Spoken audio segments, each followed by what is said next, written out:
Hey guys, this is Terry and आप लोग देख रहे हो Mister Study Tech YouTube channel. और आज के वीडियो में हम लोग बात करने वाले हैं कॉम्प्रेशन रेशियो के ऊपर। उससे पहले मैं आपको बता दूं, वीडियो एंड तक ज़रूर देखना और चैनल पे पहली बार आए हो तो चैनल को कर लेना सब्सक्राइब एंड वीडियो को एक लाइक कर देना। तो चलिए दोस्तों, वीडियो को करते हैं शुरू। So guys, compression ratio basically एक ऐसा रेशियो होता है जो डिपेंड करता है इंजन के जो सिलेंडर होता है उस सिलेंडर के वॉल्यूम के ऊपर। मतलब कोई भी इंजन का जो सिलेंडर होता है उस सिलेंडर का टोटल वॉल्यूम को कॉम्प्रेशन स्ट्रोक के दौरान पिस्टन जब बीडीसी से टीडीसी पर जाता है तब सिलेंडर के अंदर जो वॉल्यूम बचता है उस वॉल्यूम से अगर डिवाइड कर देते हैं तो हमको कॉम्प्रेशन रेशियो मिल जाएगा। और जिस इंजन का कॉम्प्रेशन रेशियो ज़्यादा होगा उस इंजन का फ्यूल एफिशिएंसी भी उतना ही बढ़ जाएगा। और कॉम्प्रेशन रेशियो निकालने का एक मैथमेटिकल बेसिक सा फॉर्मूला होता है, वो होता है compression ratio equal to VS plus VC divided by BC। अभी समझते हैं ये VS एंड VC क्या होता है। सो गाइस, अभी देखिए एक इंजन के अंदर जो सिलेंडर होता है उस सिलेंडर के बीडीसी से लेके टीडीसी पोजीशन तक जो वॉल्यूम होता है सिलेंडर का, उस वॉल्यूम को हम लोग कहते हैं स्वीप वॉल्यूम। और इस स्वीप वॉल्यूम को ही हम लोग VS से डिनोट करते हैं।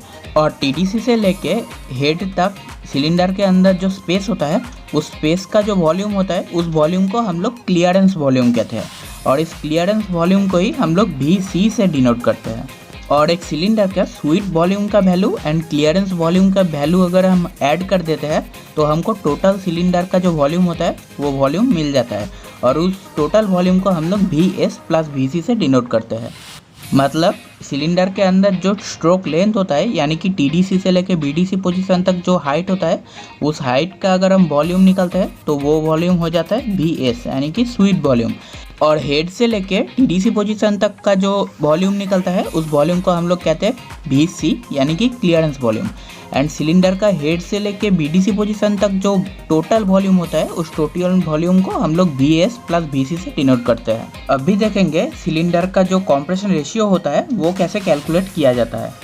सो गाइस, अभी देखिए इस सिलेंडर का टोटल वॉल्यूम यानी कि sweep volume plus clearance volume या VS प्लस VC आप लोग कह सकते हो। और इस VS प्लस VC को हम लोग अगर कॉम्प्रेशन स्ट्रोक के दौरान जो वॉल्यूम बचता है यानी कि क्लियरेंस वॉल्यूम मतलब VC से अगर डिवाइड कर देते हैं तो हमको जो वैल्यू निकलता है वो वैल्यू होता है उस सिलेंडर का कॉम्प्रेशन रेशियो। मतलब इंजन के सिलेंडर का जो टोटल वॉल्यूम होता है उस total volume and clearance volume का जो रेशियो निकलता है वो रेशियो ही होता है कॉम्प्रेशन रेशियो। और ये जो कॉम्प्रेशन रेशियो होता है ये पेट्रोल इंजन के कंपेयर में डीजल इंजन में ज़्यादा होता है। और अभी एक एग्जाम्पल समझते हैं। मान लीजिए कोई इंजन का कॉम्प्रेशन रेशियो होता है 10:1। इसका मतलब क्या होता है, अगर हम 10 और 1 को 10 से मल्टीप्लाई कर देते हैं तो हमको मिलता है 100/10। यानी कि एक सिलेंडर का जो टोटल वॉल्यूम होता है तो टोटल वॉल्यूम होता है 100 cc एंड क्लियरेंस वॉल्यूम होता है 10 cc। और ऐसे ही हम लोग अगर 10 और 1 के साथ 20 को मल्टीप्लाई करते हैं तो हमको मिलता है 200 cc/20 cc। इसका मतलब होता है सिलेंडर का जो टोटल वॉल्यूम होता है वो होता है 200 cc और क्लियरेंस वॉल्यूम निकलता है 20 cc। तो ऐसे ही हम लोग कैलकुलेट करके कॉम्प्रेशन रेशियो जो होता है वो निकाल सकते हैं। और पेट्रोल इंजन का जो कॉम्प्रेशन रेशियो होता है वो होता है 7:1 से लेकर 10:1। मतलब इस रेंज के अंदर पेट्रोल इंजन का कॉम्प्रेशन रेशियो वेरिएबल है।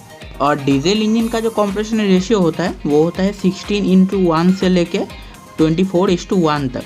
मतलब इस रेंज के अंदर डीजल इंजन का कॉम्प्रेशन रेशियो वेरिएबल होता है। मतलब डीजल इंजन का जो कॉम्प्रेशन रेशियो होता है वो पेट्रोल इंजन के कॉम्प्रेशन रेशियो के मुकाबले बहुत ज़्यादा होता है। इसकी वजह से डीजल इंजन का जो टॉर्क एफिशिएंसी होता है वो टॉर्क एफिशिएंसी पेट्रोल इंजन के मुकाबले बहुत ज़्यादा होता है। और इस वजह से डीजल इंजन का जो टॉर्क होता है वो एक पेट्रोल इंजन के टॉर्क से बहुत ज़्यादा होता है। और जितना भी हेवी लोड व्हीकल होता है उस व्हीकल के अंदर डीजल इंजन का यूज़ किया जाता है। सो गाइस, यही था कॉम्प्रेशन रेशियो का फंडामेंटल।